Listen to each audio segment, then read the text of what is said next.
Hello साथीहरू नमस्कार। खत्तम भो बर्बाद भो। गएको 2 वर्षको बियरिस मार्केटमा नमजाले पछारियो।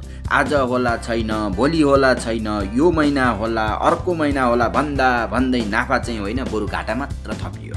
आफ्नै गलत निर्णयले म जस्तो सानो लगानीकर्ताले 20 लाख गुमाउनु पर्यो। धन आम्दानीको अन्य स्रोत भएकोले अघि बढ्ने साहस भने मरेको छैन। भो अब भयो। मेरो उद्देश्य मेरो जीवनमा के बित्यो भन्ने सुनाउने होइन, बरु मैले के गल्ती गरेर त्यत्रो गुमाएँ त्यो चाहिँ सुनाउन लागेको, ताकि अरूलाई केही शिक्षा मिलोस्। मैले गरेका मुख्य 3 गल्तीहरू। नम्बर 1, बढेपछि अब घट्दै घट्दैन भन्ने सोचाइ। 2-3 दिन मार्केट बढेपछि अब घट्दै घट्दैन जस्तो लाग्ने, अथवा 2-3 दिन मार्केट घटेपछि अब बढ्दै बढ्दैन जस्तो लाग्ने। अब के भयो त भन्दा 2-3 दिन बढेपछि अब 3-4 दिन बढ्यो, अब 8-10% त बढिसक्यो। अब 8-10% बढेपछि ल अब पैसा खोजेर अब हाल्न पर्यो भनेर आफूसँग नभएको पैसा पनि कताबाट खोजेर हुन्छ, ब्याजमा खोजेर हुन्छ कि साथीभाइसँग मागेर हुन्छ कि कसरी हुन्छ किनिदिइहाल्ने। किन अब घट्दै घट्दैन, लौ न म त छुटेँ, सबैले किनिसके, यत्रो भोल्युम पनि बढिराखेको छ भनेर आत्तिएर चाहिँ नि किनिहाल्ने, सबै पैसा हालिदिइहाल्ने।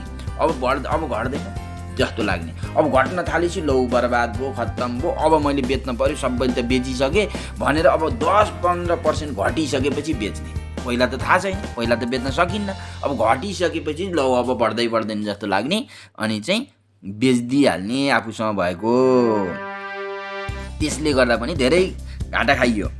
अब नम्बर 2, सबै पैसा एकैपटक लगानी गर्ने।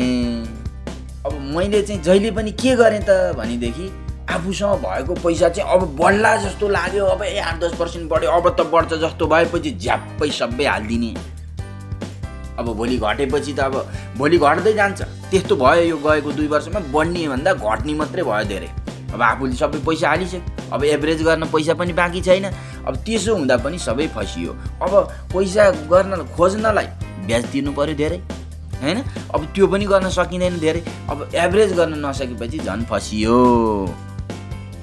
अब नम्बर 3, नन फन्डामेन्टल स्टकलाई होल्ड गरेर राख्ने।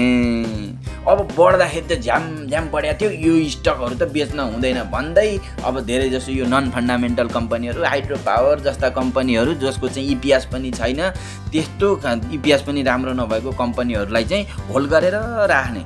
अब होइन कुनै दिन त यसको समय आउला भन्दा भन्दै 20%, 30%, 100% घट्दासम्म नबेचिकन होल्ड गरेर राखेका कारणले चाहिँ मैले धेरै घाटा खानु पर्यो। ल साथीहरू, अब विस्तृतमा चाहिँ पछि अन्य कारणहरू पछि भनौँला। मैले यो मुख्य 3 कारण चाहिँ तपाईँहरूलाई भने, यति नै हो मेरो मुख्य 3 गल्ती चाहिँ। साथीहरू हजुरहरूको चाहिँ यो गल्ती नहोस् भन्ने म भन्न चाहन्छु। धन्यवाद। ल।